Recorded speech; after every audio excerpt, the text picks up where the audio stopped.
¿Cómo están ustedes? Dios les bendiga. ¿Cómo estuvo la semana? ¿Bien? ¿Cansados? ¿Cómo estuvo el trabajo? Un poco.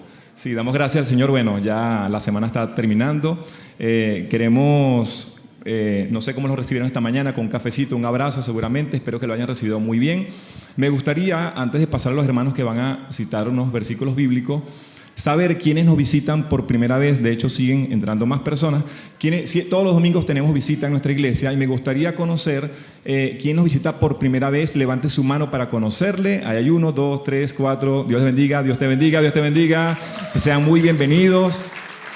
Somos Iglesia Vida Eterna, una gran familia en la fe que amamos a Dios y a las personas. Y en nombre de nuestros pastores, el pastor Hernán y la hermana Luz, su esposa, le damos la más cordial bienvenida. Espero que se sientan en casa, espero que haya un lugar para ustedes. Allí los servidores van a estar ubicándolos porque creo que quedan algunos pocos puestos. Así que damos gracias al Señor porque la iglesia sigue creciendo. Ahora sí, si pueden pasar mis hermanos, los adolescentes tienen una presentación con toda la actitud. Allí les van a citar de memoria unos versículos bíblicos. Adelante, mi hermano. En la Biblia, versión Reina Valera, en el Salmo 119, versículo 105, dice: lámpara es a tus pies, lámpara es a mis pies tu palabra y lumbrera mi camino.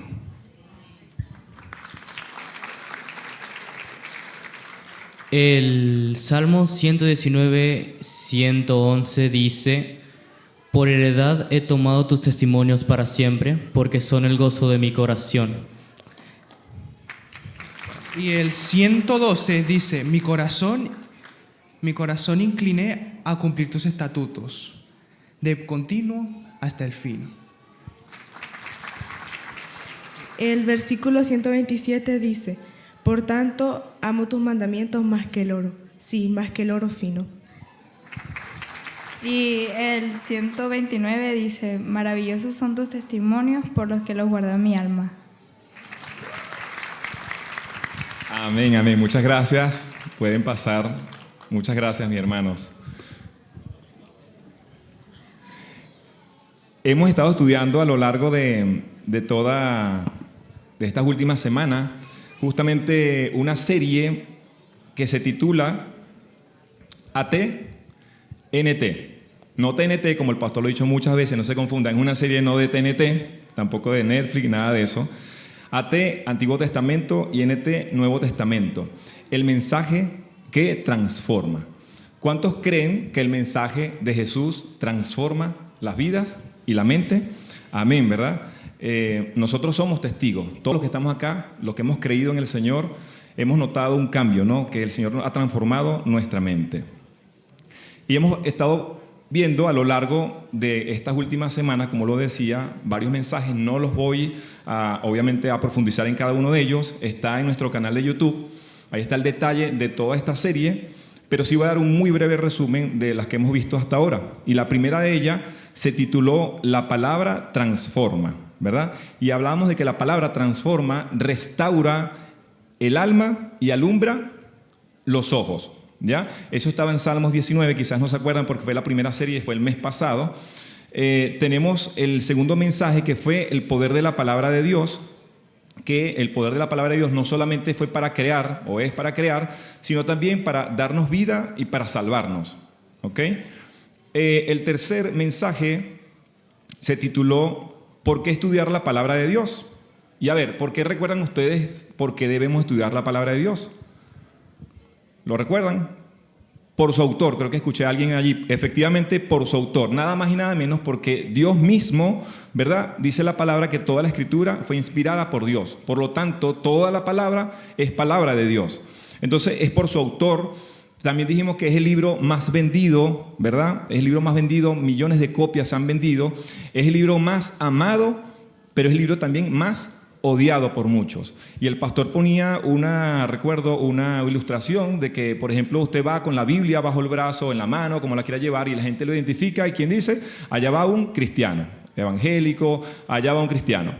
Pero si usted va quizás con un libro de álgebra, de cálculo o qué sé yo, de física, y la persona la puede ver como un intelectual. Y muchas veces vemos ese contraste, porque ciertamente así, la palabra en muchas personas también genera rechazo, genera un rechazo de manera automática. Bien, entonces, ¿por qué estudiar la palabra? Por su autor. Cuarto tema fue la obediencia lo es todo, y ahí hablamos de Moisés, ¿verdad? Hablamos acerca de Moisés. Moisés decía, obedece y vivirás, ¿verdad? Obedece y vivirás. Lo dijo antes de pasar a la tierra prometida. Recuerda que él no logró entrar a la tierra prometida, pero Moisés fue catalogado como el libertador porque fue la persona que Dios usó para liberar al pueblo de la esclavitud de Egipto. El quinto mensaje, la palabra se debe vivir. Ahí estábamos hablando acerca de de Josué. Josué fue escogido por Dios. Recuerdan que Josué fue escogido por Dios para conquistar, ¿verdad?, la tierra prometida. Y Josué hizo lectura de la palabra. Y recuerdan en Josué 1:8, Dios le dio unas instrucciones a Josué, le dijo en los primeros versículos de Josué, le decía, esfuérzate y sé valiente. Y Josué 1:8 le dijo, nunca se apartará de tu boca este libro de la ley, sino que de día y de noche meditarás en él. ¿Para qué? ¿Solo para meditar? No, para que cuides de hacer conforme a todo aquello que está en él escrito, porque entonces, ¿qué va a pasar? Porque entonces harás prosperar tu camino y tendrás éxito. Entonces, una vez más, el Señor le da la instrucción para que medite en la palabra. ¿Cuándo? ¿Solo en las mañanas o solo en las noches? De día y de noche, ¿verdad? Y para que la ponga en práctica. Luego vimos la semana siguiente en el mensaje número 6, hablamos del descubrimiento de la palabra. Y ahí hablamos de Josías, el niño rey, que comenzó a reinar desde qué edad, ¿recuerdan? 8 años, exactamente. 8 años, y los padres lo instruyeron en la palabra e hizo grandes reformas. Y por último, la semana pasada el pastor estuvo predicando acerca de la palabra fuente de avivamiento. Y hablamos de 2 personas. El primero fue Nehemías, ¿verdad? Que Dios lo utilizó, ¿verdad?, para reedificar los muros de Jerusalén a pesar de la oposición que tenía. Pero también hablamos de otra persona, no sé si recuerdan su nombre, Esdras, exactamente. ¿Y quién era Esdras? Un sacerdote, era un escriba, pero también era un maestro de la ley, ¿verdad? Y Esdras hizo una lectura, convocó una gran asamblea del pueblo, hizo una lectura de la palabra de Dios o de la ley, ¿verdad? Y el pueblo, al escuchar la lectura, dice la palabra, que todos se pusieron de pie, ¿verdad? Entonces Esdras bendijo al Señor y todo el pueblo respondió amén, amén, alzando sus manos, y se inclinaron y adoraron al Señor postrándose sobre sus rostros. Entonces aquí nos damos cuenta de que el pueblo se volcó nuevamente a la adoración, a reconocer y a la reverencia que tenían por el mensaje de la palabra. Ya, ahora bien, en la tarde de hoy vamos a estar estudiando el libro de Juan. El pasaje que vamos a estar estudiando está en el libro de Juan, se encuentra en el libro de Juan. Me gustaría también saber cuántos de los que están acá tienen Biblia. ¿Cuántos la trajeron? Como dijo el pastor. Ya, física o distal, perfecto. Bueno, vamos a estudiar para que vayan buscando y se vayan ubicando en el libro de Juan. El propósito, el autor es Juan, tiene su mismo nombre. El propósito por el cual Juan escribió este libro dice que es para creer que Jesús es el Cristo, el Hijo de Dios, y para que al creer en su nombre tengan vida. Eso está en el capítulo 20 del mismo libro de Juan, versículo 31. De los 4 evangelios, Juan se diferencia de los otros 3. Saben que está Mateo, Marcos, Lucas y Juan precisamente. Juan se diferencia por su enfoque teológico, por el contenido y, ¿verdad?, por su estilo literario. Eso lo distingue de los otros 3 evangelios. Por ejemplo, los otros 3 evangelios se enfocan más en lo que Jesús hizo y en lo que Jesús enseñó. Mateo, Marcos y Lucas, que le llaman los evangelios sinópticos porque tienen, a pesar de que fueron escritos por 3 personas distintas, se refieren a mismos hechos vistos desde distintos puntos de vista. Por eso son sinópticos. Pero Juan, el enfoque que da Juan no se enfoca tanto en eso, en lo que Jesús hizo y enseñó, sino que el enfoque es más en conocer verdaderamente quién es Jesús. Es el enfoque por lo general de todo el libro de Juan. ¿Ya? Avanzamos Y me gustaría, por favor, sé que vamos a estar sentados mucho tiempo, que se pueda colocar sobre sus pies, por favor, y vamos a leer. En esta oportunidad, yo quiero entonces que hagamos el ejercicio. Busque su Biblia en su teléfono o en su Biblia física, vaya buscando el libro de Juan, ¿verdad? Vamos a estudiar Juan capítulo 1, versículos del 1 al 5.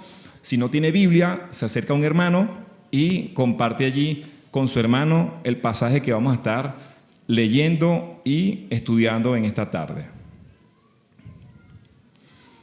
Juan capítulo 1, versículo del 1 al 5. Yo lo voy a leer por usted va haciendo seguimiento en su Biblia.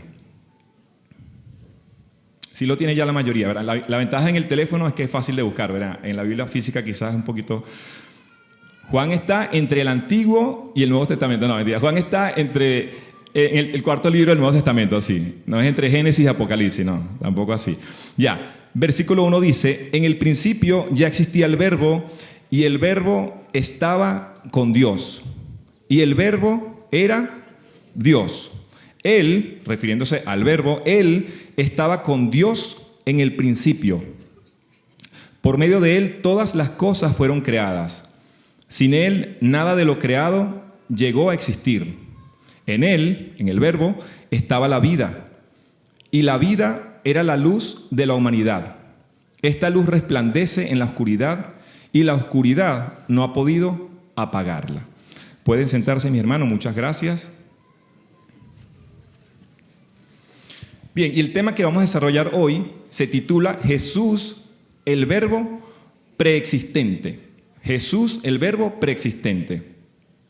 Y como punto número 1, tenemos que la palabra es Dios. La palabra es Dios.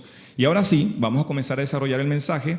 En el versículo 1 y 2 dice, en el principio ya existía el Verbo, y el Verbo estaba con Dios, y el Verbo era Dios. Él estaba con Dios en el principio. Fíjense, hay una palabra, una frase, que como pueden ver, que se llama el principio, en el principio. Esta frase en el principio es la misma que se utiliza en Génesis 1.1. ¿Recuerdan? En el principio, dice Génesis 1.1, creó Dios los cielos y la tierra. Bueno, ya ustedes saben lo que ocurrió después, ¿verdad? Pero Juan, en este caso, Juan no se refiere en el principio de la creación. Lo que estamos leyendo ahora en Juan 1.1 dice en el principio, no es el principio de la creación, sino en el principio del principio. ¿Ya? Es decir, en la preexistencia, en la eternidad, se refiere a eso. En el principio, dice, ya existía el Verbo. ¿Y quién es el Verbo?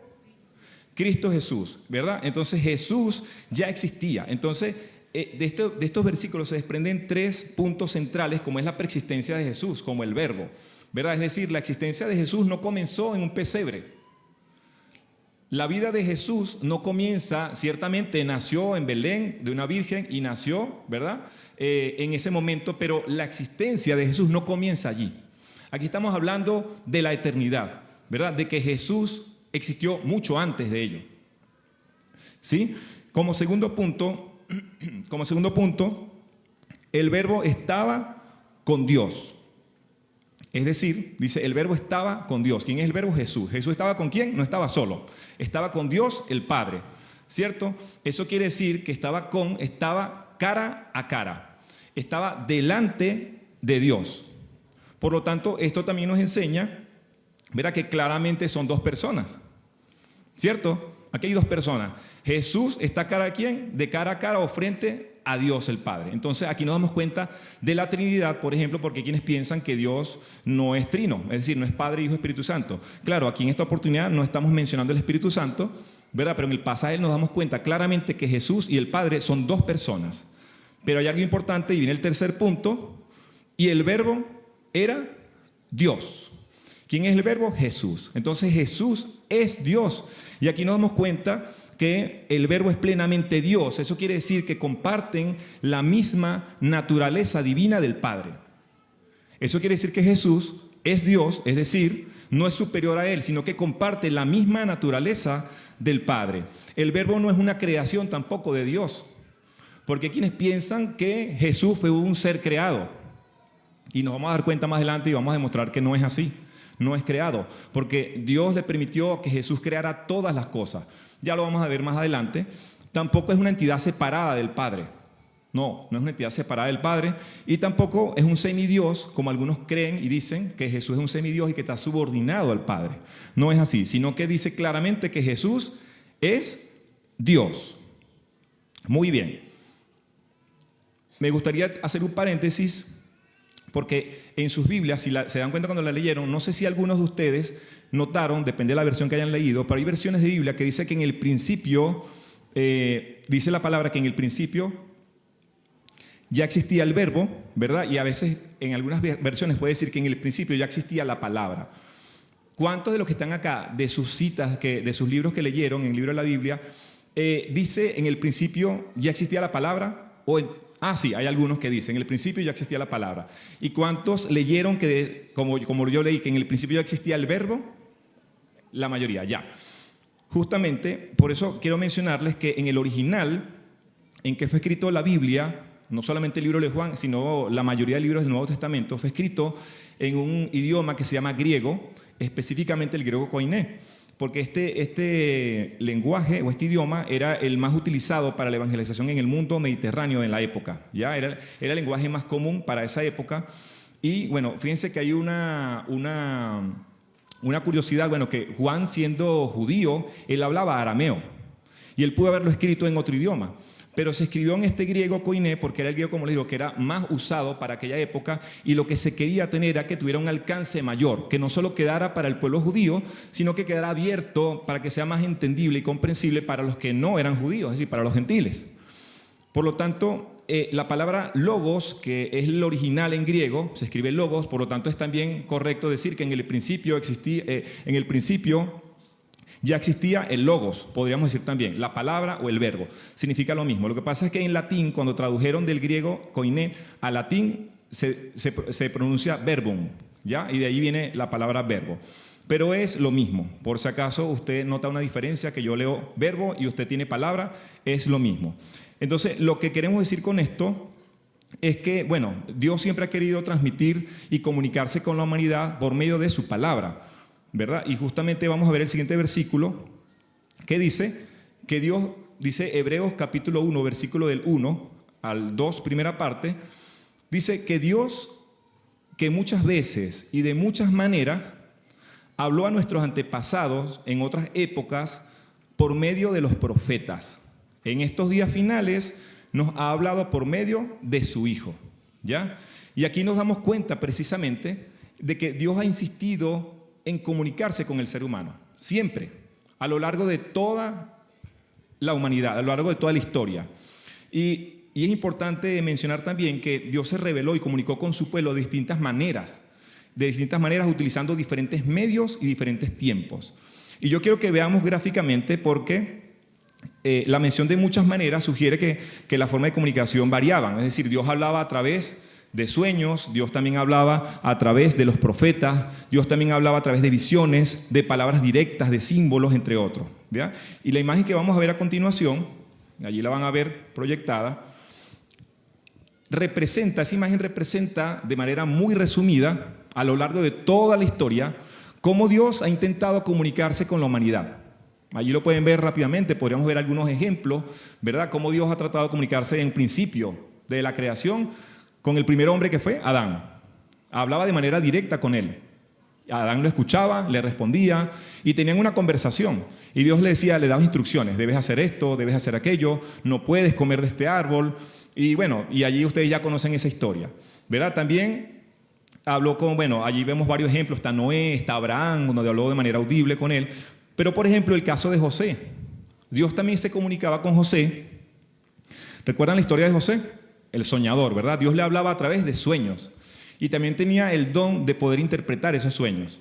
Entonces, Dios también comunicaba su voluntad, el plan que tenía con cada uno, lo que quería mostrar a su pueblo. Y finalmente, recuerdan que Josué fue usado por Dios para preservar a su pueblo. Recuerdan cuando pasó una hambruna muy grande.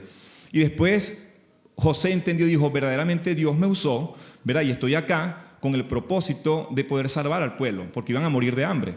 Entonces José pudo recuerdan las espigas que subieron, que las estrellas, el sol, y que se inclinaban hacia él. Entonces Dios le hablaba a través de visiones y quería comunicar el plan que tenía. Lo mismo pasaba con Moisés, ¿verdad? Cuando subió al monte y el mismo Dios se comunicaba con él para transmitir un mensaje a su pueblo. Y recuerdan que Moisés llevó unas tablas. ¿Y qué tienen esas tablas que estaban escritas en piedra? Los 10 mandamientos, ¿verdad? Y esos mandamientos, ¿quién los escribió? Dios mismo, ¿verdad? No los escribió Moisés, ¿verdad? Con cincel allí, ¿verdad que no? Fue el mismo Dios, y en esta manera nos damos cuenta de las distintas maneras, como hemos estudiado hasta ahora, cómo Dios ha querido transmitir su mensaje, su voluntad hacia el pueblo, hacia la humanidad. Bueno, y de así muchas otras maneras. Elías oró, descendió fuego del cielo, también nos comunicamos con Dios a través de la oración. Muchas veces Dios no responde de manera audible, pero Dios responde muchas veces con las circunstancias, con los hechos. También Dios habla a través de los sueños, habla a través de los ángeles. ¿Recuerdan a María? Se le apareció un ángel. ¿Y qué le dijo el ángel a María? ¿Verdad? Eres favorecida. Entonces le comunicó: tú vas a llevar en tu vientre al Salvador del mundo, tamaña responsabilidad. Pero Dios, una vez más, se comunica con el hombre, ¿verdad? A través de estas personas para transmitir su voluntad, su plan perfecto con la humanidad. Bueno, y por último, la última imagen, aparece Pedro allí con un lienzo, que descienden animales de todo tipo, cuadrúpedos, y Dios en esa visión le dice a Pedro que mata y come. Y Pedro le dice: no, Señor, porque en mi boca no ha entrado nada inmundo. Y Dios le dice: no llames inmundo a lo que yo purifiqué. Pero lo que Dios quería enseñarle a Pedro es que a través de esa visión que tuvo, era que la salvación, porque llegaron unas personas que creyeron, el Espíritu Santo estuvo con ellos, comenzaron a hablar, y entonces él se dio cuenta que aunque no eran judíos, estas personas eran gentiles. Se dio cuenta que la salvación se abrió no solamente para el pueblo judío, sino también para los gentiles. Entonces ahí fue donde él entendió a través de esa visión lo que Dios quería comunicarle y poder transmitir también al resto. ¿Se entiende hasta acá? Sí, ¿verdad? Amén. Continuamos. Verdad bíblica: Dios desea comunicarnos su plan divino de salvación a través de su palabra. Y nos hacemos unas preguntas para reflexionar. Hermano, ¿usted cree que Dios nos habla hoy? Amén, ¿verdad? Yo le preguntaba a mi hija, ayer justamente estaba estudiando, y quise aprovechar, me gusta porque uno le hace estas preguntas a los niños que son como profundas, y uno, no sé, me gusta saber qué piensan, ¿no? Y digo: Sara, ¿tú crees que Dios nos habla? ¿Nos habla hoy? Sí, papá, claro. ¿Seguro? Sí, sí. ¿Y de qué manera nos habla? ¿De qué manera tú crees que te habla Dios a ti? Y a mí la verdad me sorprendió su respuesta, porque a veces son preguntas como profundas, y me dice: claro, papá, cuando nosotros oramos entiendo que nosotros hablamos con Dios, ¿verdad? Entonces de esa manera yo siento que Dios me habla. Cuando nosotros oramos, Él responde. Pedimos a veces por sanación y Él me sana. También, y me sorprendió, ¿no? Porque dice, y también cuando leemos su palabra, porque dice la palabra, dice que es la palabra de Dios, entonces Dios nos habla por su palabra. Y wow, yo me quedé sorprendido, la verdad, porque la respuesta me parece muy correcta. Entonces, bueno, la pregunta también entonces para usted: ¿usted considera que Dios le habla? Sí. ¿De qué manera Dios te habla? ¿Verdad? Ahí se las dejo para reflexionar. Y sabemos que la palabra es una de las formas en que Dios nos habla. Entonces también la pregunta sería: ¿y meditamos en su palabra? Estamos meditando en su palabra. Como lo acabamos de leer en Josué 1:8: nunca se apartará de tu boca este libro de la ley. De día y de noche meditarás en él.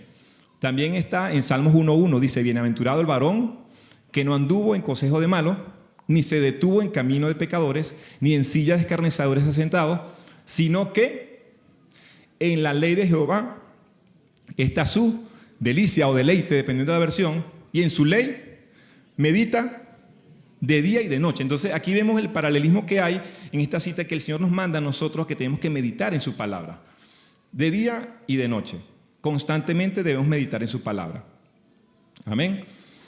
Bien, avanzamos. Segundo punto, Jesús, el verbo preexistente. El segundo punto es la palabra creadora.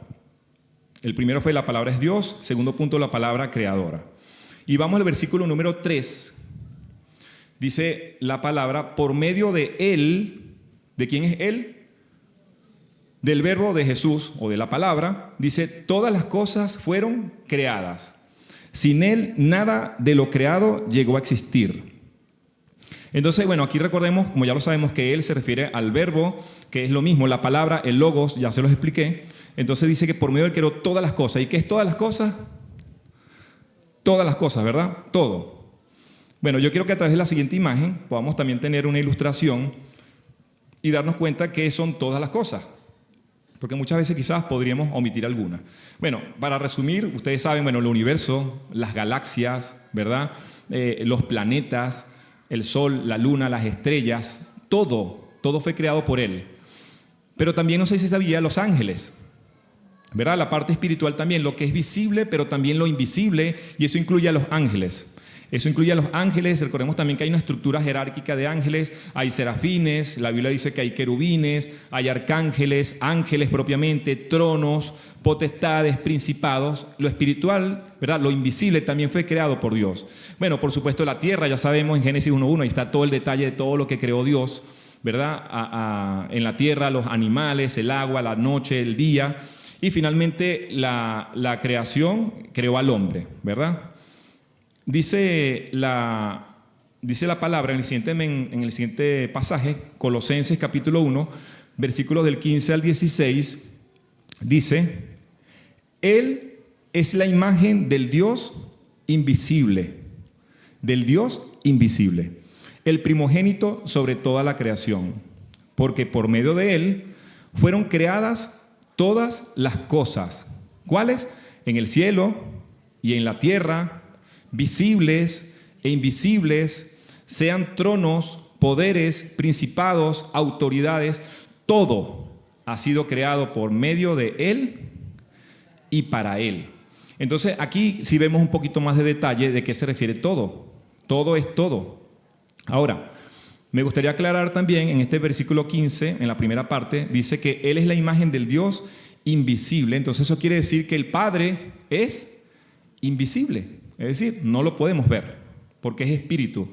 Dios el Padre es espíritu, no podemos verlo. Dice la Biblia en capítulo 1 de Juan, versículo 18, es decir, en el mismo libro que usted tiene abierto allí, Juan 1, pero el versículo 18 dice: a Dios nadie lo ha visto nunca. Dice, el Hijo único, que es Dios. Entonces Juan una vez más aclara y reafirma de quien hablamos, del Verbo, del Hijo, que es Dios. Dice, nos lo ha dado a conocer. Nos lo ha dado a conocer. Entonces nosotros conocemos al Padre, pero es por medio de su Hijo. Por eso dice que es la imagen, es el reflejo del Padre. Entonces nosotros conocemos al Padre por medio de su Hijo. Dice también Juan 14, versículo 9, dice, el Señor le contesta a Felipe, porque Felipe le preguntaba, Señor, muéstranos al Padre y nos basta. Con eso estamos satisfechos. Pero Jesús le responde y le dice, pero Felipe, tanto tiempo llevo entre ustedes y todavía no me conoces. ¿Ah? ¿Cómo es posible? El que me ha visto a mí, ha visto al Padre. ¿Cómo puedes decirme, muéstranos al Padre? ¿Acaso no crees que yo estoy en el Padre y el Padre está en mí? Las palabras que yo les comunico no las hablo como cosa mía, sino que el Padre que está en mí es quien realiza sus obras. Entonces aquí nos damos cuenta de lo que decía, la naturaleza divina de Dios están al mismo nivel, no es uno superior a otro, comparten naturaleza divina. Y entonces si nosotros vemos a Jesús, conocemos al Padre. Por eso que Jesús en muchas oportunidades dice, yo soy el camino, yo soy la puerta. Yo soy el camino que conduce ¿a dónde? Al Padre. Yo soy la puerta, ¿y quién está dentro? El Padre. Bien, otro punto de mencionar que quiero aclarar acá, el primogénito de toda la creación. El primogénito, hay quienes piensan que el primogénito es el primer creado, es decir, que Jesús fue el primer creado, pero no es así, no es correcto lo que se dice, de que el primogénito es el primer creado. Y no sé cuántos conocen la palabra primogénito, pero primogénito se refiere en el contexto humano, el primer hijo nacido. ¿Sí sabían eso? Cierto, ¿verdad? El primer hijo nacido. Pero en este caso, en el contexto que Juan nos está hablando, que aquí Pablo en Colosenses nos está hablando de primogénito, ¿verdad? No se refiere en ese sentido humano, ¿verdad? Sino en el sentido, es un título que indica preeminencia o que indica supremacía sobre toda la creación. Es decir, que el Señor es supremo, está sobre todas las cosas. Es el primero en importancia, a eso es a lo que se refiere. Es el primero en importancia sobre todo. Es decir, tiene un lugar central y superior en el universo. No es que haya sido creado en primer lugar. Entonces, es bueno destacar eso. Se refiere a que es soberano también. Es decir, que ejerce y que posee la autoridad suprema e independiente. ¿Por qué? Porque Él creó todo. Él creó todo, lo visible y lo invisible. Y por eso es que hasta los demonios se arrodillan delante de Él. Por eso a mí me llama la atención, porque por eso usted recuerda cuando estaban en el mar de Galilea y que la barca estaba hundiéndose. ¿A quién le habló Él para que se calmara? A una persona, no, a una tormenta, ¿verdad? Y al viento. Entonces los discípulos quedaron sorprendidos con él cuando estaban en la barca y decían, ¿quién es este? O sea, no lo conocían verdaderamente, porque si ellos se preguntan, ¿quién es este? Que hasta el viento le obedece. Hasta el viento le obedece. Y así es nuestro Dios, es tan poderoso porque toda la creación se subordina a Él. Por eso tiene la autoridad suprema e independiente. Amén. Verdad bíblica. Ya lo mencionaba. Para reforzar, Jesús posee la autoridad suprema e independiente sobre toda la creación por ser el creador de todo. Tú y yo somos la obra maestra de su creación. ¿Cuántos lo creen? Tú y yo somos la obra maestra de su creación. Fuimos creados con sus propias manos, ¿verdad? A su imagen y semejanza. Usted no se ha puesto a pensar en el que, vámonos a Génesis y nos regresamos nuevamente, cuando Dios hizo la creación. Creó los cielos, dice que por su palabra, hágase la luz, y se hizo la luz, ¿verdad? Sepárese la luz de las tinieblas, se separó. Y todo lo que hacía por su palabra, se hacía. Y Él pudo haber dicho, hágase el hombre, y apareció Adán, aquí estoy, Señor, listo. Pero ¿verdad que no fue así? No fue así. Se tomó su tiempo, tomó barro, ¿verdad?, en sus manos y comenzó allí, me imagino yo como un buen alfarero, ¿verdad?, a trabajar en el hombre. Me lo imagino allí, la nariz perfilada, ¿sabes?, los ojitos, haciendo como con plasticina. En este caso era barro. Y me imagino el alfarero dijo, hagamos, y una vez más, el Dios Elohim, hagamos al hombre conforme a nuestra semejanza, ¿verdad?, conforme a nuestra imagen. Por lo tanto, no estaba solo, porque no dijo haré, sino que dijo hagamos al hombre conforme a nuestra semejanza, ¿ya? Entonces, dice en Efesios 2:10, porque somos hechura suya, porque somos hechura de Dios, dice, creados en Cristo Jesús para buenas obras. Es decir, somos únicos en su creación. En el original, hechura justamente se refiere a eso, a obra maestra, porque justamente somos eso. Es como el alfarero crea, ¿sabes?, un jarrón, el más lujoso que usted pueda ver, y cuando finaliza, para él es su obra maestra. Bueno, así somos nosotros. Tú y yo somos su obra maestra, ¿verdad? Y nos creó y nos ama por eso, porque somos su obra de arte en la creación. Amén. Así que siéntete importante que no somos cualquier creación. Somos la creación más importante para Dios. Por lo tanto, somos importantes para Dios. Amén. Bien. Tercer punto. Jesús, el verbo preexistente. Tercer punto, la palabra de vida. Para que tome nota, el tercer punto es palabra de vida. La palabra de vida. Y dice el versículo 4 y 5. En él estaba la vida. Y la vida era la luz de la humanidad. Esta luz resplandece en la oscuridad y la oscuridad no ha podido apagarla. Aquí, bueno, ya saben, en él se refiere a el verbo, una vez más, ¿no? O a la palabra. Dice, la palabra o el verbo es la fuente de vida. Es decir, dice, en él estaba la vida. Eso quiere decir que él es la fuente. Estaba la vida, de él emana vida. Él es la fuente de vida.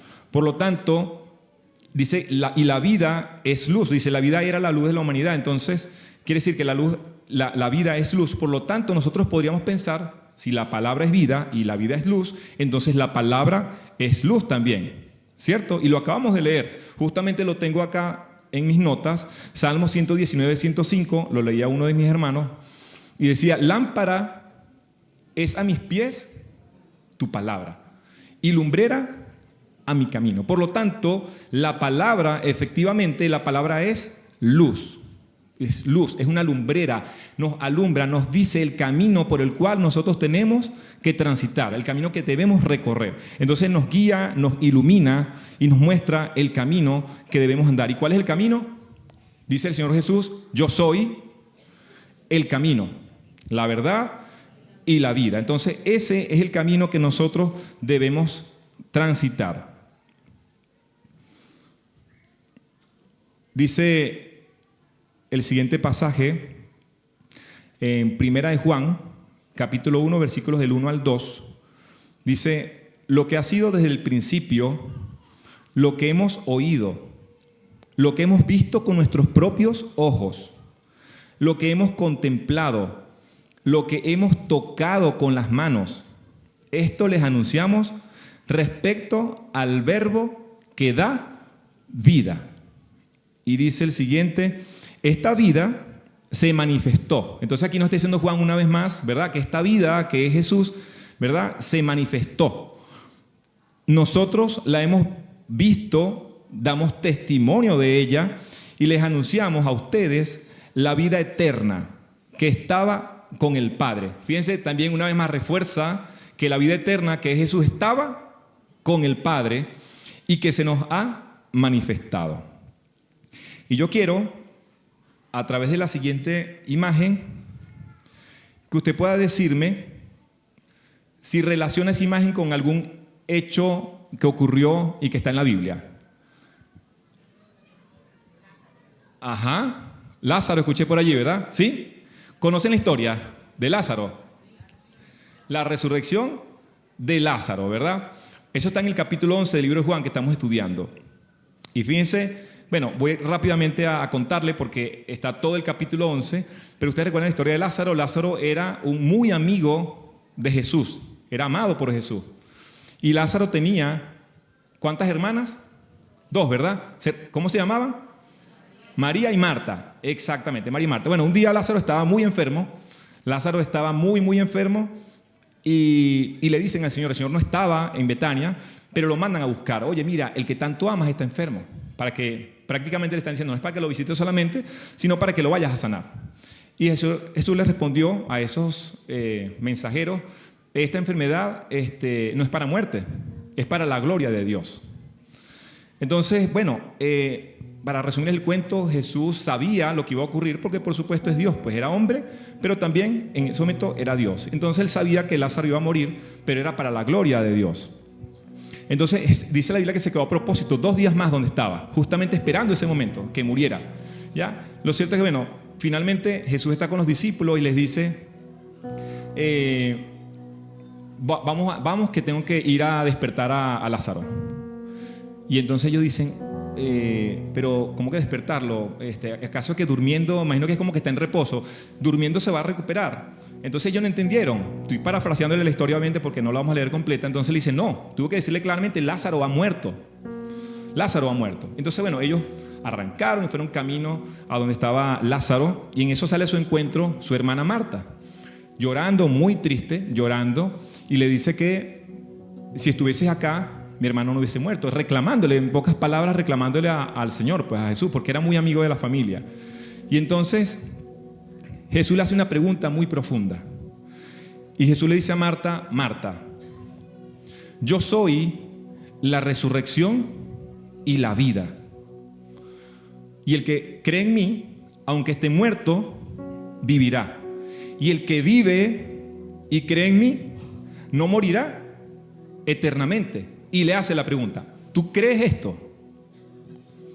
¿Tú crees verdaderamente que yo soy la verdad, que yo soy la resurrección y que yo soy la vida? Y si crees en mí, no vas a morir. Entonces la deja allí pensando. Bueno, por supuesto, Jesús continúa y dice, ¿dónde lo colocaron? Jesús se acerca y bueno, dice que una multitud lo seguía. Y para mí una multitud eran cientos de personas. Cientos de personas lo siguieron y fueron testigos de eso que ocurrió allí. Y dijeron, wow, o sea, dice Jesús que va a resucitar a Lázaro. Y todos detrás de Lázaro. Yo imagino que había muchos curiosos, pero también había muchos que verdaderamente creían que eso iba a ocurrir. Y entonces, bueno, va avanzando Jesús, llega al sepulcro, era una cueva, dice, y había una gran piedra que tapaba la cueva. Así normalmente sepultaban a las personas en aquella época. Y bueno, le dice, ¿dónde lo pusieron? Allá está. Ok, quiten la piedra. Y Marta una vez más, Señor, o sea, hiede, ya está descompuesto. O sea, es como que ¿tú crees que lo vas a poder hacer? No pierdas el tiempo, ya está descompuesto. Hiede. Ustedes saben que un cuerpo después de muerto 4 días, sin duda alguna, y antes no habían tantos preservativos, y sin duda alguna hedía. De hecho, se lo mencionó, ya hiede.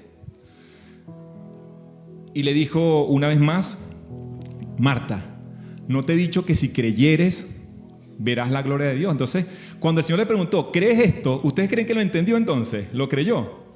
No, ¿verdad?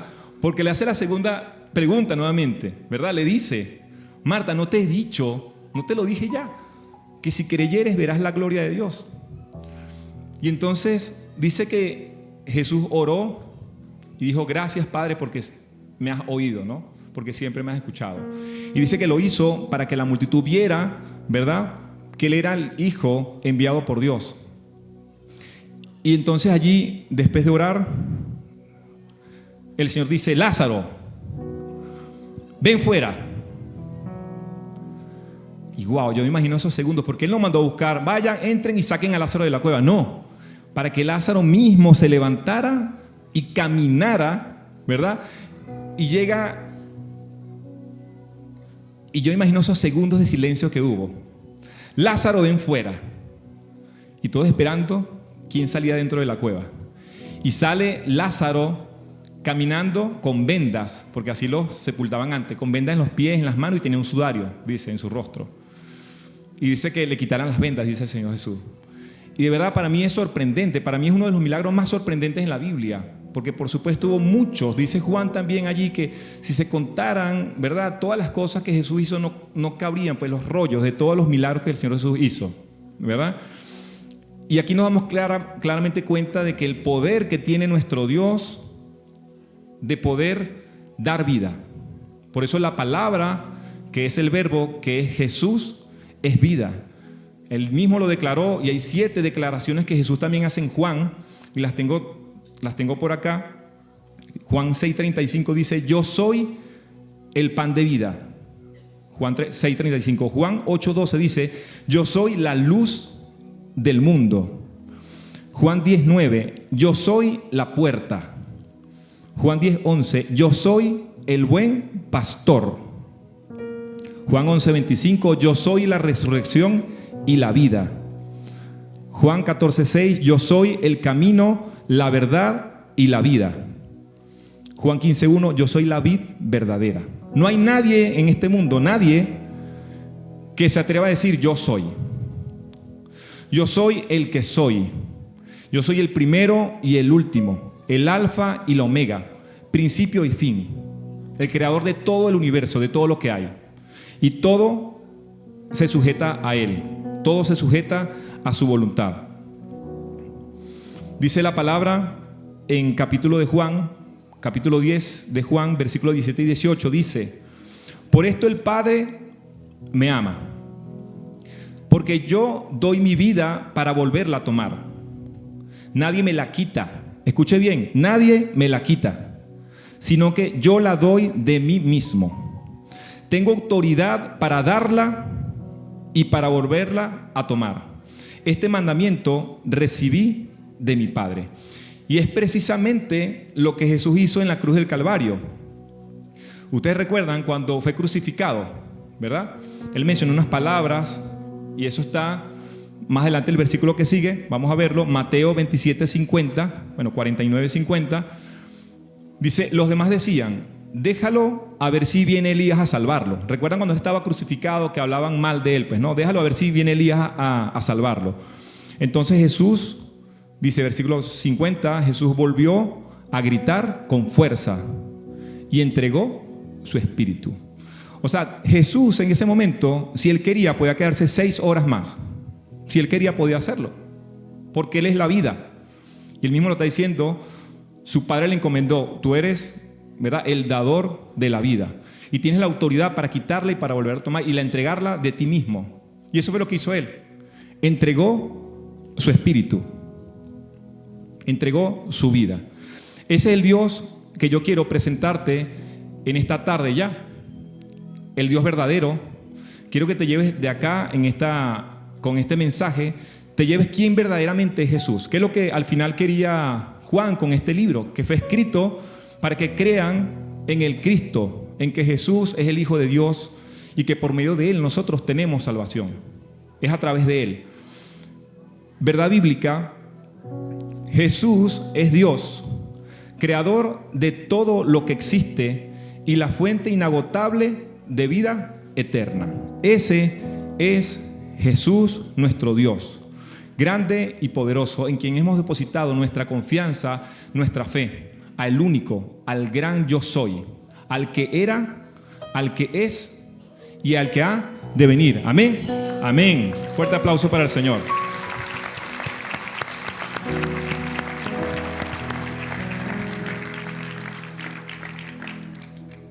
Y para finalizar, desafío de la semana: cuéntale a un amigo lo que has aprendido acerca de quién es verdaderamente Jesús. Por eso digo, y para reforzar lo que mismo Juan decía, que este libro fue escrito con un propósito, que tú te lleves eso en tu mente y en tu corazón, ¿verdad? Y puedas hablarle a otros que no conocen de Jesús, quién es verdaderamente Jesús. Si hay alguien que le diga, no, mira, Jesús fue un profeta más. No, mira, eso no es posible, porque la Biblia dice que ya existía antes, ¿verdad? Por lo tanto, no puede haber sido cualquier profeta, porque antes de que Él naciera, ya existía, se hizo carne. En Juan 1:14, el versículo 14, más adelante dice, y ese verbo se hizo hombre. Esa palabra, ese logos, se hizo hombre en la persona de Jesús, ¿verdad? Y habitó entre nosotros. Y tenía claro el propósito y el plan que tenía para nosotros. El plan porque vino a este mundo fue para darnos vida y para darnos precisamente vida en abundancia. Si puedes, por favor, ponerte sobre tus pies y vamos a orar para finalizar.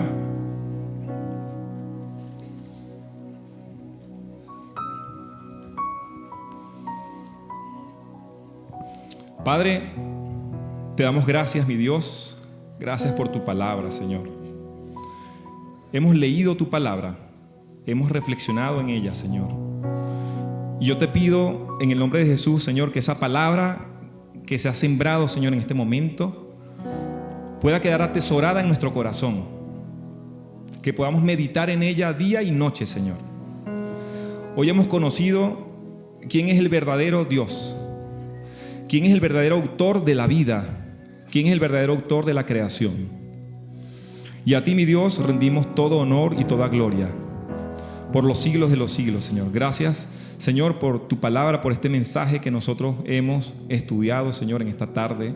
Y yo te pido que esa palabra quede sembrada en nuestros corazones y que pueda germinar, que pueda crecer y que pueda dar muchos frutos, Señor. Y que no solamente nos quedemos con ella, que podamos, Señor, compartirlo con otros, aquellos aún no te conocen, Señor, o tienen una idea muy vaga de quién verdaderamente eres tú. Porque seguramente en la calle preguntamos, ¿sabes quién es Jesús? Y posiblemente mucha gente sabe quién eres, pero muy pocos te conocen verdaderamente, Señor.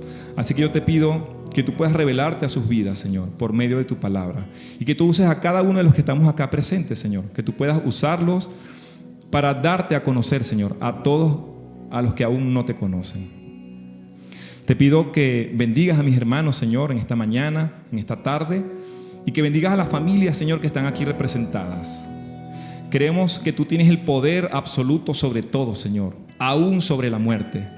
Y como lo vimos con Lázaro, Señor, hay enfermedades que son para la gloria de tu nombre, Señor. Por lo tanto, Señor, también pueden haber aquí hermanos enfermos, que nosotros podamos entender también, Señor, que hay enfermedades que son para la gloria de tu nombre, Señor. Por lo tanto, te puedes glorificar en la vida de mis hermanos, Señor, de cada uno de mis hermanos.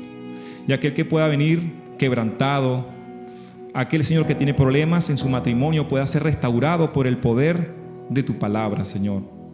Que tú puedas traer sanidad, Señor, al que está enfermo, a libertar al cautivo, Señor.